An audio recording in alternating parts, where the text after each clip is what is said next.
হ্যাঁ, আমাকে হয়তো দায়ী করছে এই কারণে যে ট্যুরের প্ল্যান যেহেতু আমি করেছি বা সে সবসময় আমার সাথে থাকতো। এই কারণে হয়তো বা আমাদের ট্যুরের তার জীবন গেছে। এই কারণে সবাই হয়তো আমাদেরকে দোষারোপ করছে। বাট ন্যাচারালি আপনারা নিজের মনকে জিজ্ঞাসা করেন যে আসলে কি আমি দোষী কিনা?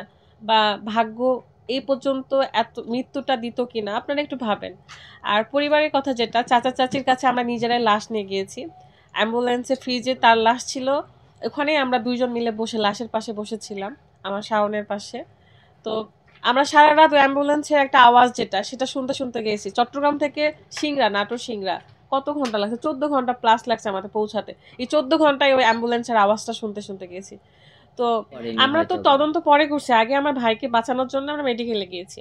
পরে আমার ভাই দেখছি যে সোহাগ হচ্ছে হাঁটতে পারতেছে না, নড়তে পারছে না, কানে শুনতে পায় না। শাহ সোহাগ কিন্তু ওর বাইকের পিছনে ছিল, হ্যাঁ, কিন্তু সোহাগ ওর একটা জায়গাতেও কাটা ছেঁড়া কিচ্ছু কিন্তু হয়নি। ব্যথা পাইছে, বাট এমন কানে ব্যথা লাগছে, পাইছে যে কানের পর্দা ফেটে ফেটে গেছে, গেছে। ডাক্তার এখন চিকিৎসাধীন অবস্থায় আছে। ও মানে ওর ভিডিও ফুটেজটাও আছে পরে সোহাগের কানে। কাছে শুনি যে আপু ওখানে 4টা সেট সেট যে স্পিড ব্রেকার গুলো একটা পার করে আর একটাতে যে কন্ট্রোল করতে পারে নাই, ওখানে কোনো দাগও দেওয়া ছিল না। আমরা ওইটাতে উষ্টা খাইছি, প্রত্যেকটা বাইকার ওখানে উষ্টা খাইছি আমরা।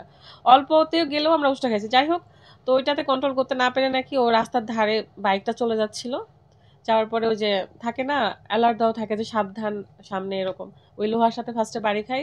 আর হেলমেটটা, আমাদের বিলমলার হেলমেট তো পুরো ভেঙে চুরে শেষ। ওইটাতে নাকি হেলমেট খুলে গেছে ওই এক বাড়িতে, তারপরে গাছের সাথে বাড়ি খাইছে শাওনের হচ্ছে মাথা।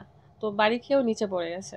তো যাই হোক আমরা মেডিকেলে যেয়ে তো ডাক্তার বলে দিল যে ওরা জীবন নাই। তারপরে ঘটনা তো সবাই আপনারা জানেন। এখন বিষয় হলো সবাই আমাকে দোষ দিচ্ছে।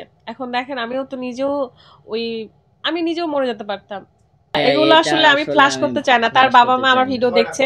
চাচা চাচি জানে যে আমরা কি করব বা আমরা কতটুকু আসলে করব, এটা আমি মিডিয়াতে কখনোই জানাতে চাই না। এমনকি আমার মাসদা যখন অ্যাক্সিডেন্ট করছিল সবাই বলে যে অটোওয়ালা ক্ষতি হয়ে বসে আছে, আমরা দেখি নাই। তাদেরকে তো মানে কতটুকু করছি সেটা শুধু আমরা দুজন জানি। আমরা কখনো ফ্লাশই করতে চাই না। আপনারা যান অটোওয়ালার বাসায়, যে দেখেন শুনে আসেন যে আমরা আসলে কি করছি। আমরা এই ধরনের মানুষই না যে করব আর দেখাবো। যতটুকু দেখায় নিজের দেখায়, কিন্তু আমার সুখ কারো সহ্য হয় না। আসলে আমরা এই ধরনের আইনগত ব্যবস্থার মধ্যে যাইতে চাইনি। ভাবছি যে ঠিক আছে, ও বলছে যে একদিন থেমে যাবে, কষ্ট পাই না ভাইয়া। না, আমি কষ্ট পাই, প্রচুর কষ্ট। আমি ডিপ্রেশনে যাবো, বলে যে বাদ দাও না, থাক না, থাক না। আমি খুব কষ্ট পাই মানুষের টোল করাতে। আমি কান্না করি মাঝে মাঝে, কিন্তু কিছু বলি যে না। আপনারা যারা নেগেটিভিটি ছড়াচ্ছেন এই জিনিসটা প্লিজ স্টপ যান, কইরেন কারণ না আসলে। এটাতে মানুষের অনেক বড় ক্ষতি হয়। আর আমি ডিপ্রেশনে চলে যাচ্ছি, আমার মনে হচ্ছে যে আমি মরে যাব। আমরা আসলে ঘুমাইনি এটা ঠিক, কিন্তু আমরা রেস্ট নিয়েছি অনেকবার। আমরা নিজেদের উপর জুলুম করে কিছুই করি নাই। এটা আমরা সবাই জানি। এতগুলো তাছাড়া আনন্দ করতে পারতাম না। পরের দিন থেকেই ভিডিও করছি।